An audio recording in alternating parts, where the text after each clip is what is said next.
Dave Johnson here. Fact. The key to any successful cooperative test is trust. And as our data clearly shows, humans cannot be trusted. The solution? Robots. Then fire the guys who made those robots and build better robots. Then run those robots through a regimen of trust exercises, creating a foundation of mutual respect, reinforced by the simulated bonds of artificial friendship. Inspiring stuff. And finally, we put that trust to the test. Bam! Robots gave us 6 extra seconds of cooperation. Good job, robots. Dave Johnson, we're done here. Hello, Paula. How have you been? Welcome back to Portal with Paula. This is the second video just for Paula because I know that she's more excited than ever to see more of what I have to show her and tell her. In this video, we're going to do character backstories. We're going to talk a little bit about where everything came from. How did GLaDOS come about, and why is she the way she is? Now, there's a ton of geeky, nerdy, super nerdy information on the Half-Life Wiki that I could go drone on and on about and be like, oh, Paula, you need to know all about the rivalry between Aperture Science and Black Mesa. Oh, Paula, you need to know all about how Portal fits into the Half-Life universe, so you know all about the Combine and the alien takeover of Earth. Oh, Paula, you need to know all about companion cubes and what does GLaDOS care about companion cubes and how that matters to grief counseling and a cake, so like when next time you're out and about and you hear somebody make a joke, you can knowingly laugh along with them. Well, I'll tell you a little bit about that stuff, but I'm going to try to just give you a brush. There it is. A brief encounter with the story. There. Good. You have a dual portal device. There should be a way back to the testing area up ahead.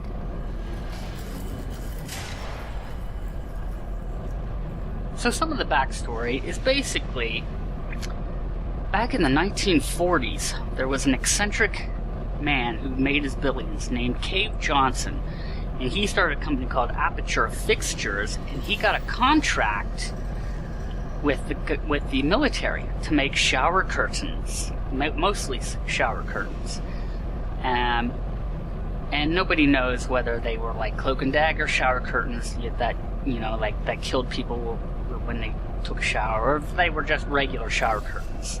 I think they were regular shower testing curtains. starts, I'm required by protocol to keep interaction with you to a minimum. Luckily, we haven't started testing yet. This will be our only chance to talk. And so he made his billions during the 1940s, contracted with the military. He decided he wanted to branch out into science, and he bought a salt mine, I think in Massachusetts, wherever. He bought a salt mine that already had miles and miles of tunnels deep below the Earth's crust, and that became the original guts of the Aperture laboratories.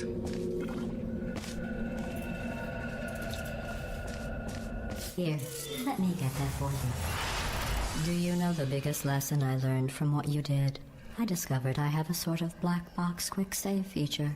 In the event of a catastrophic failure, the last 2 minutes of my life are preserved for analysis. I was able, well, forced really, to relive you killing me again and again, forever. You know, if you'd done that to somebody else, they might devote their existence to exacting revenge. Luckily, I'm a bigger person than that. I'm happy to put this all behind us and get back to work. After all, we've got a lot to do, and only 60 more years to do it. More or less. I don't have the actuarial tables in front of me.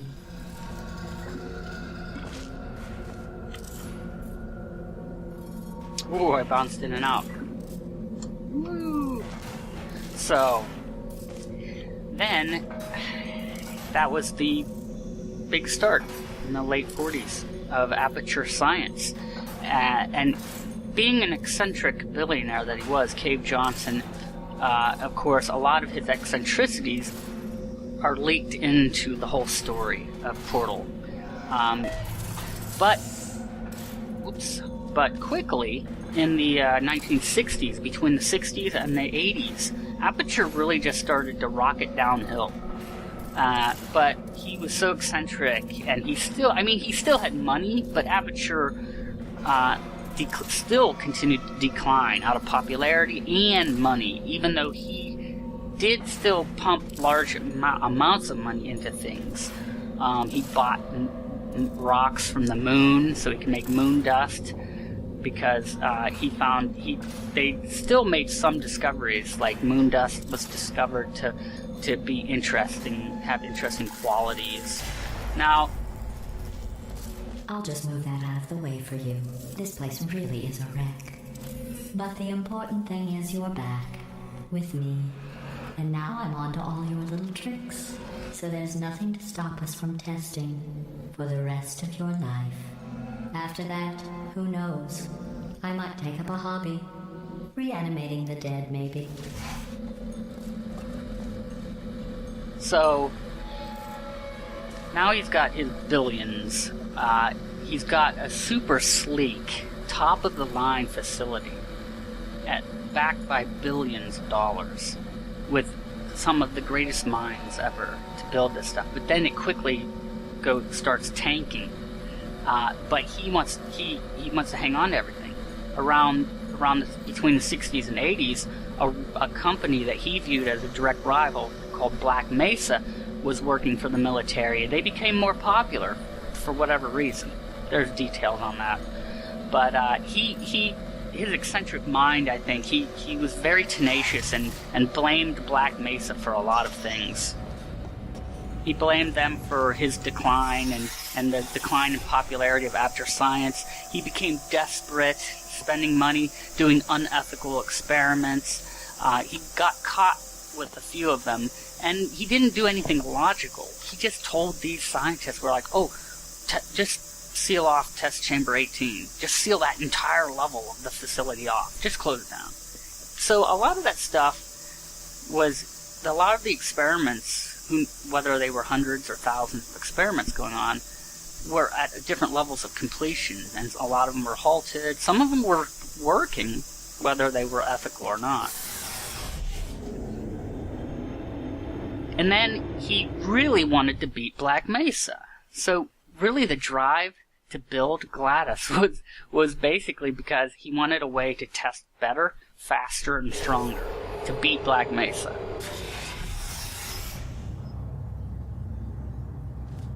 Sorry about the mess. I've really let the place go since you killed me. By the way, thanks for that. Sarcasm self-test complete. Oh good, that's back online.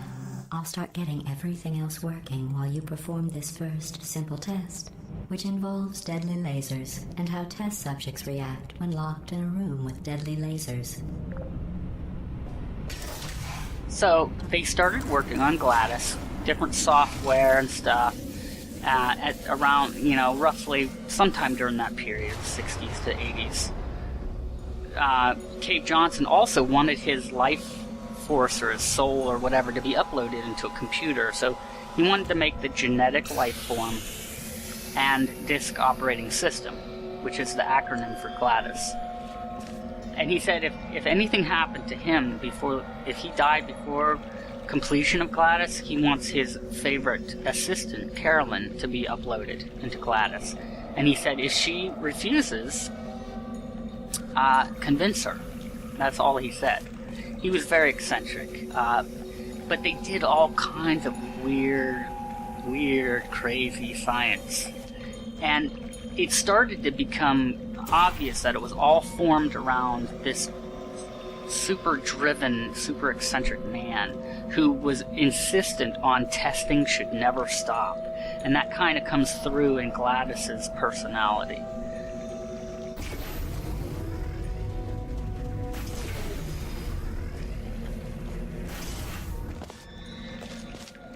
So when they started working on GLaDOS, they discovered that... Not bad. I forgot how good you are at this.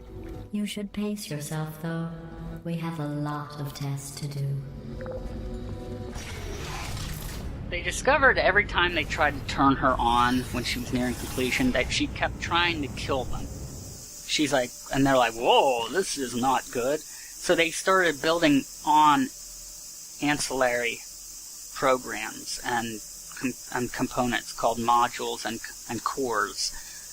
Ultimately, they ended up making a morality core and slapping it on her, but they more or less operated like handcuffs for her. And one of the big questions for you, Paula, is GLaDOS really evil? Is she really a bad person? Because the nice, loving, altruistic, kind people of the human race who built this her next test involves discouragement redirection cubes. I just finished building them before you had your, well, episode. So now we'll both get to see how they work. There should be one in the corner. So the scientists knew that uploading a human consciousness tended to make it homicidal, but they kept going anyways. They wanted a way to do science as fast as possible, and without really caring about a lot of the morals and ethics around it. So what you ended up with was a computer, well, GLaDOS, you ended up with, who is now forced. They put programming into GLaDOS. It's sort of like a story of the history of the X-Men. You know that movie First Class, where you learn about the history of the bad guys, and then you actually kind of feel bad for the bad guys. Because you're like, oh, well, they weren't always bad. They, oh, who's that? What's that? Oh my goodness, what was that? That's crazy.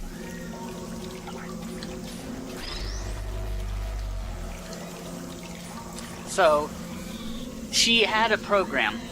It's sort of like a drug inducement thing, where she had to make tests, and they had to constantly get better, and the test subjects had to pass them, and she couldn't even trick the system by making an easy test that the subject could pass. That didn't work. So if she built a test and the subject did not pass it or died, she would feel unbelievable torture, sort of like unbelievable pain and torture, both psychological and physical. And if she did make a good enough test, if her tests continued to improve and were worthy, and and the subject passed that test, then she would feel euphoria.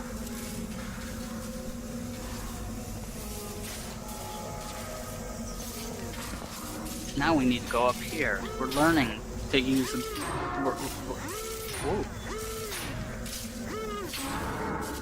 We're learning about these new tests, see?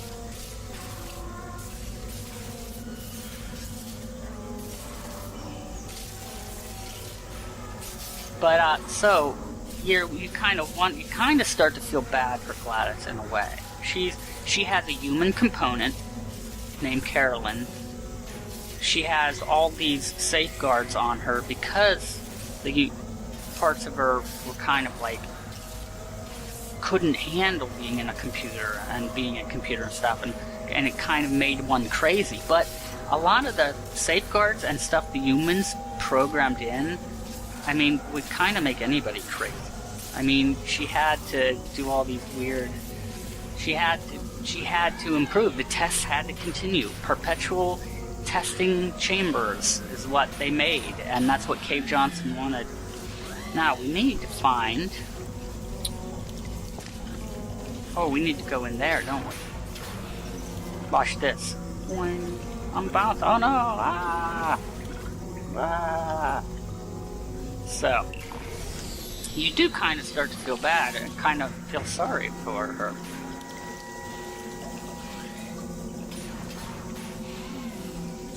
Oh, whoops. We need to fix this. How did that go wrong?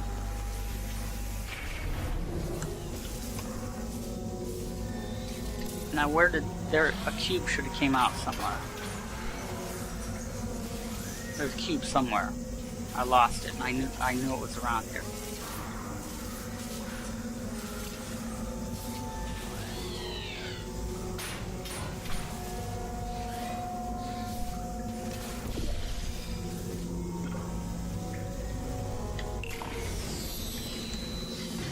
Oh no, that just destroys the one cube. And then makes that mirror cube come out. See, these get tricky. So, that's kind of the gist of it all, I would say. In my opinion, that's the gist of it. Cave Johnson was very eccentric. There's a ton of nerdy details. They did experiments on the moon with the moon dust. In actuality, these portal conduits that allow the portals to appear, the whitewashed walls, I believe are coated with moon dust. And that actually made Cave Johnson sick, and what led to his cancer and eventual death. And so GLaDOS, what happened was, more details of the actual incident was by the I think it was within May of 2000 and something, Aperture Science was having a Bring Your Daughter to Work day. Maybe I need to step on this.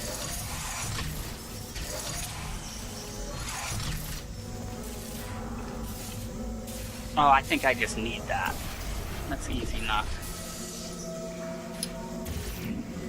Oh shoot, now I have to do this all over again now I figured it out.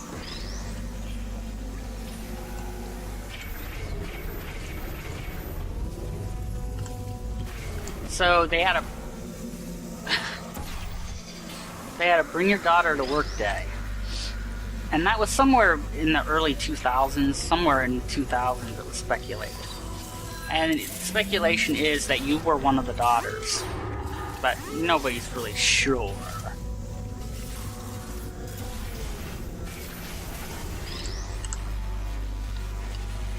Well done. Here come the test results. You are a horrible person. That's what it says. A horrible person. We weren't even testing for that. And the scientists thought they had finally gotten GLaDOS under control or fixed. And she also kept trying to convince the scientists that she was now working. And she convinced the scientists to let her do a little experiment. She said she needed just a little bit of neurotoxin. So the scientists actually acquiesced. Because she said she wanted to do a little experiment on Bring Your Daughter to Work Day, because she said it was for science, and it involved kittens and boxes. So they let her do that. So when the party was going on, they turned her on, and in like 0.02 nanoseconds, she shut the facility down, locked everybody in, and released neurotoxin. It's just a data point. If it makes you feel any better, science has now validated your birth mother's decision to abandon you on a doorstep.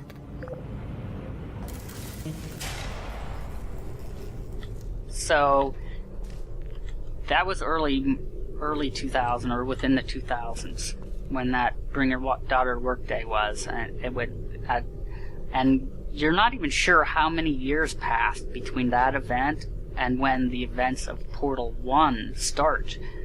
But supposedly, many years go by between Portal 1 and 2. Like, at least 100 years, supposedly, have gone by. I forget where proof of that is, but it's a lot of years. More lasers! Oh no!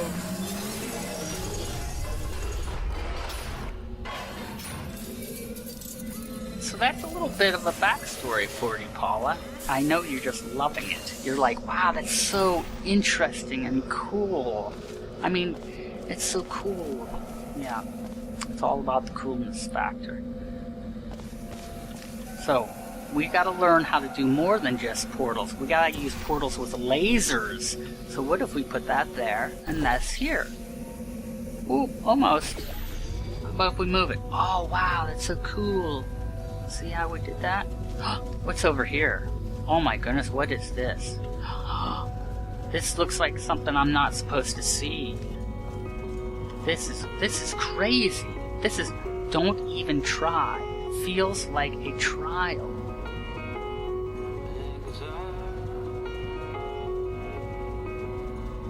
What is that moody music? Where's that coming from?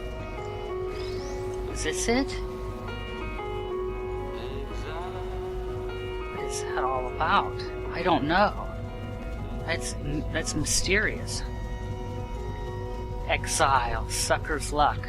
Too many variables. So, this drug inducement beeswax. The whole drug inducement beeswax is partly why they think GLaDOS is really crazy. Although they think, I mean, she's always been crazy. Right? Ooh, what are we supposed to be doing? So we got up here, now what do we do? I think I viddied what must be... Oh no! I think we viddied what must be done. We must run and jump onto that platform. And then use this. Zapola! And now what must be done? Oh no, we need to get to that exit. But how do we get to the exit?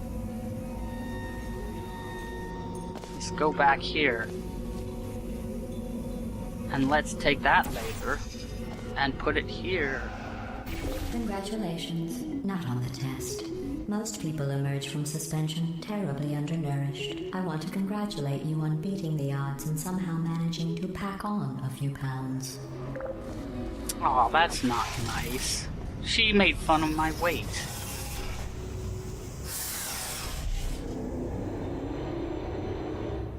So we're going to end this soon, because I don't want it to be as long as the first video.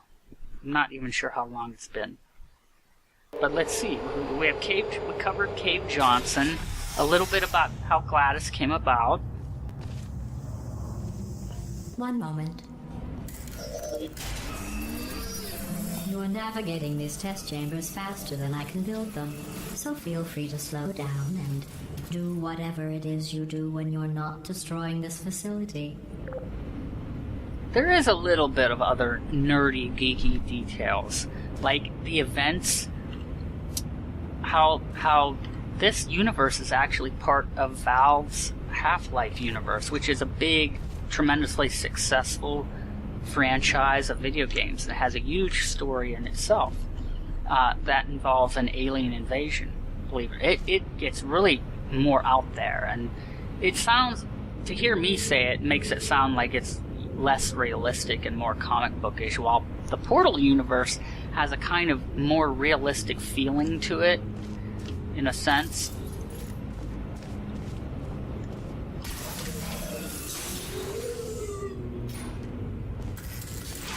Oh no. So, during the events of the first game actually mirror events in a game from Black Mesa, which Black Mesa is part of the Half-Life games. And they did an experiment to actually go into outer space or into another dimension to use like trans-dimensional travel. But what they did was they unknowingly opened up a portal. Well, not like a portal, not like that, but they opened up a doorway into like another dimension, like a gateway, sort of like Stargate, whatever, think Stargate or something like that. And by doing that, they made the human race known to what was basically a consortium of aliens. Not just one kind of race of aliens, but an entire consortium of aliens that called themselves the Combine. And they never knew about Earth's existence until Black Mesa did their experiment and made themselves known. So immediately, the consortium, the Combine, now knew where Earth was. And they travel through dimensions and stuff, and they basically conquer and subjugate planets and bring them into the consortium. And that's what they did to Earth. So actually, that's part of the geeky mystery about Portal 2.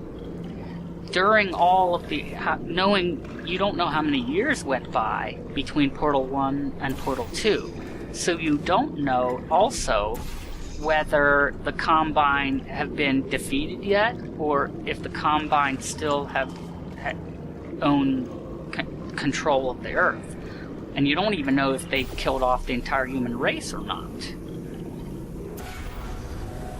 Ooh, there's something mysterious. How do we do that?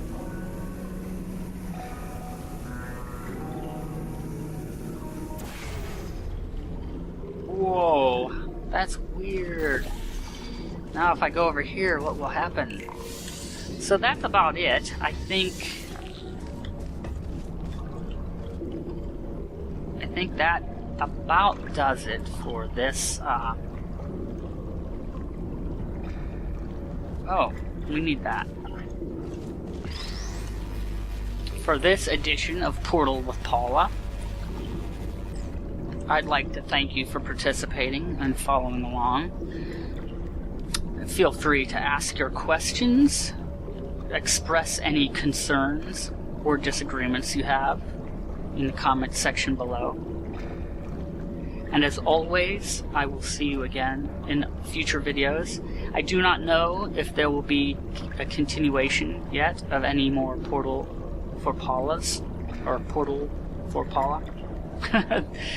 But there might be. That's the mystery. We don't know.